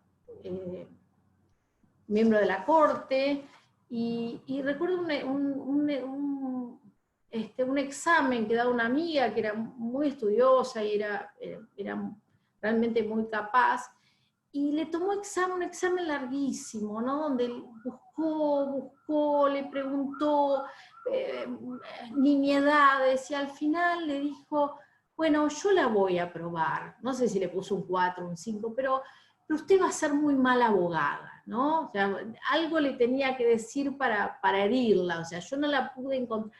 Recuerdo, en contraste, y con mis buenos recuerdos de Juan Carlos Agulla, que bueno que Marcelo lo mencionó, porque fue el primer director del instituto, y además ese instituto de investigaciones al que todos entramos para ver qué era en algún momento. Fue una decisión muy audaz, y además que, desarmar de algún modo los institutos y concentrar a todos los investigadores e investigadoras becarios. También no olvidemos que se recuperó un sistema de becas para la universidad. En aquel momento, concentrarlos a todos en un instituto, ¿no? Donde tuviéramos la posibilidad de compartir líneas de investigación, compartir lo que cada cual estaba haciendo.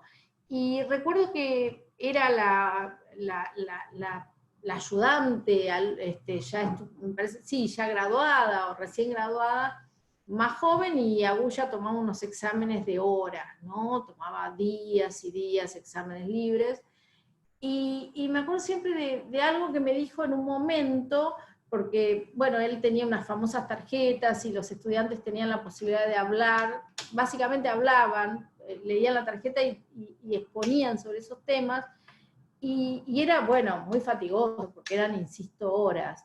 Y recuerdo que un día me dijo, bueno, es que acá nosotros no estamos para saber lo que los alumnos no saben. Lo que no saben es infinito. Acá estamos tratando de saber qué saben los estudiantes. Y yo me quedé totalmente asombrada porque justamente eso era lo contrario a lo que viví como estudiante, ¿no? Como estudiante tuve siempre enfrente un docente, una docente que trató de indagar por todos los medios posibles lo que no sabía, ¿no? Entonces, me parece que eso también implicó ese cambio, ¿no? Ahí vi muy claramente el cambio entre ese ser docente durante la dictadura y ser docente en la democracia. Me parece que esa fue también un momento para mí luminoso que quería recordar. Bueno, no sé qué más, tenía una serie de cuestiones anotadas que me parece que las han mencionado. Los cambios realmente fueron importantísimos, ¿no? Cuando uno piensa en ese rectorado de Lich y el decanato de Buligin, o sea, hubo una mirada general sobre una reforma de plan de estudio, una reforma de la manera de enseñar, de la manera de aprender. Digo, realmente pusieron patas para arriba esa facultad que era un desastre y produjeron un cambio, ¿no? Un cambio que por supuesto fue fuertemente criticado y resistido. O sea, durante muchos años, creo que ya hace mucho por lo menos que no lo escucho, pero cuando transitábamos otras facultades de Derecho, lo que se decía es que los estudiantes de Derecho de la UBA no sabían nada porque no habían estudiado justamente 28 o 30 materias, que era lo que hay que saber para ser abogado, ¿no? Esta modalización era mirada con terrible espanto, creo que un poco de envidia también, ¿no? Porque realmente, insisto, tenemos que tener una facultad muy grande para poder modalizar en serio un plan de estudios como lo hizo la UBA. Hoy tenemos cantidad de modalizaciones en otros planes, pero son modalizaciones medio mentirosas, ¿no? De un año o de algunas materias, es lo que por allí se hace. Entonces, creo que esa reforma fue fuertemente resistida hacia afuera, hacia adentro, pero sin embargo,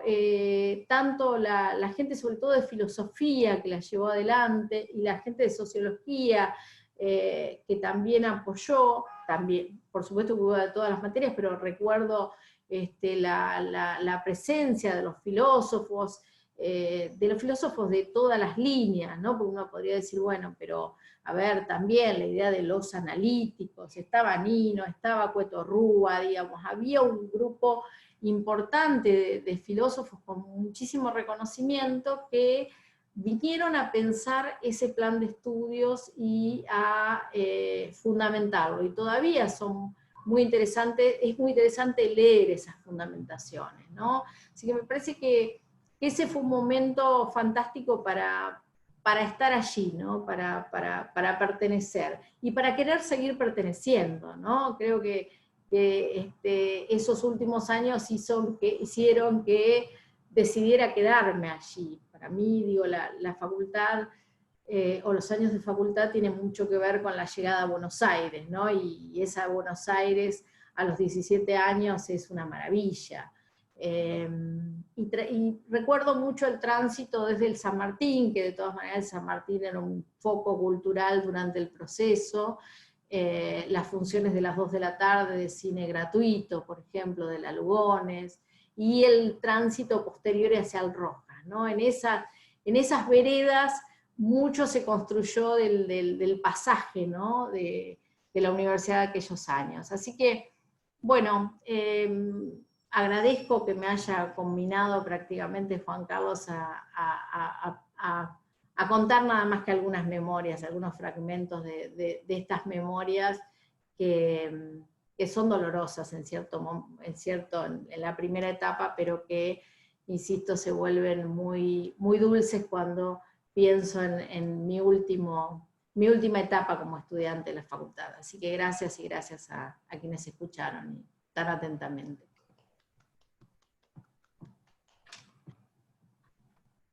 Muchísimas gracias, Nancy. Quiero decir antes de darle la palabra a Marcelo que te agradezco que hayas dicho que sí, costó, pero dijiste que sí, y no podías no estar. Después de escucharte, no podías no estar. Marcelo, tienes la palabra. Quería agregar solo, robar un par de minutos para contar algunas semblanzas de cómo lo viví yo como estudiante, porque yo hice el ingreso a la facultad durante la dictadura, pero di mi primera materia en democracia, y la di el 10 de diciembre del 83, con Kipper, Introducción al Derecho. Pero conocí las dos facultades, la de la dictadura y la democracia, por eso.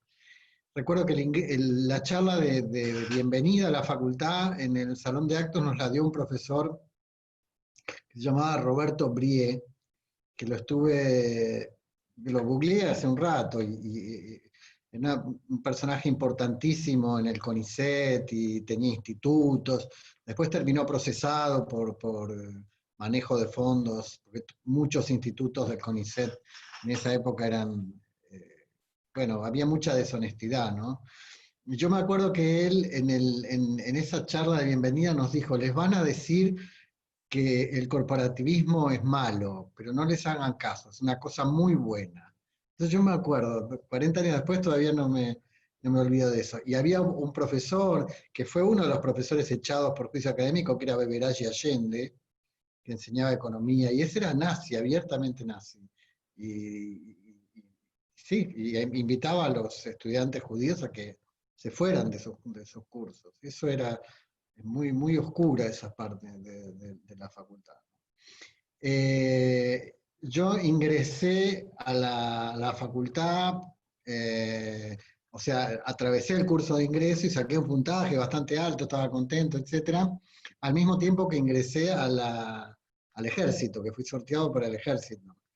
Y lo interesante es que en marzo del 84, Raúl Querido anuló las dos cosas. Subió mucho el puntaje para acceder al ejército, con lo cual yo, que había sacado un número muy alto, terminé con número bajo, y anuló el ingreso a la facultad, a la universidad. O sea que todos los que ingresaron, todos en el 84.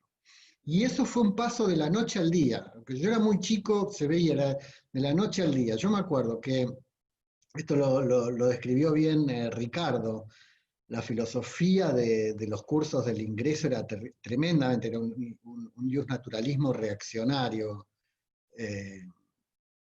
Y me acuerdo que una de las frases que se decían era: cuando hay un conflicto entre un derecho individual y el bien común, siempre impera el bien común. Eso era un mantra que se repetía. Bueno, al año siguiente, a partir de Nino, por ejemplo, y otros profesores, entró como un viento renovador la filosofía de Ronald Dworkin. Y a partir de 84 la frase hecha cambió. Ahora si hay un conflicto entre un derecho y el bien común, siempre impera el derecho. Yo me acuerdo que en un año me enseñaron las dos cosas.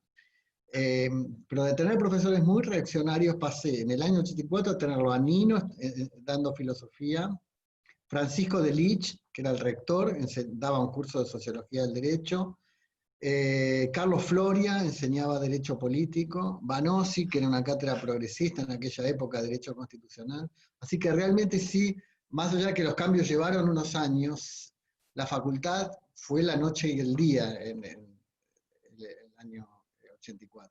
Y lo que decía también Ricardo sobre la UCA es muy interesante, porque es cierto que la facultad fue un poco copada por la UCA, por los sectores que venían de ahí.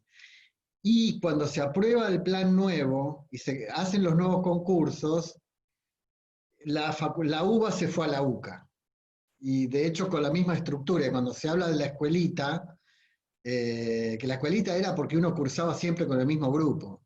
Y eso no está mal. Yo, una cosa que recuerdo de esa época son mis amigos, los amigos con los que cursábamos toda la carrera, aunque yo también di muchas materias libres. Y la UCA hoy es como era la UBA durante la dictadura, más o menos. pero que nadie se ofenda. Pero si alguien quiere tener una idea de cómo estaba organizada las materias, los nombres de las materias y la forma de cursar, eso de alguna manera, así como paquete, se fue a la UCA en el 84. Muchísimas gracias, Marcelo. Estamos un poco casi saliéndonos del horario previsto. Podríamos dar lugar, si te parece, Marcelo, a 2 preguntas, si alguno de los presentes quiere hacer. Bueno, Verónica ahí quiere hacer un comentario, ya le doy la palabra. Ah, solamente aplaude, no quiere hablar. Hay un comentario desde los quienes nos están viendo de Facebook, de Ana Santamarina. Bueno, todos los aspectos que ella está planteando no convergen justamente en esta mesa, que son los estudiantes de entonces, pero muchos de los temas que ella comenta en algunas mesas sucesivas los vamos a ir analizando, ¿sí? Pero alguien, yo sé que estamos ya cansados, pero si alguien quiere hacer alguna intervención, algún comentario. Yo lo único que puedo decir es que como historiador del derecho estoy fascinado. Me llevo un montón de cosas para poder hacer trabajos futuros. Y creo que se hayan prestado y hayan aceptado este desafío, para mí es inmensamente importante. Esto queda grabado, así que en un futuro se va a poder ver por quienes nos vean ya como historia, ¿no? como presente. Así que no sé si Marcelo quiere hacer el cierre, atento a que no hay preguntas. No, simplemente te congratulo una vez más por la iniciativa y bueno, quedás vos a cargo. No, gracias por la confianza y no me dejen solo. Y no me dejen solo. Muy bien. Bueno, Un gran abrazo. entonces, igual para todos, un gusto verlos bien. Y bueno, los aplaudo. Y bueno, ya estarán llegando las nuevas actividades. Muchas gracias por todo.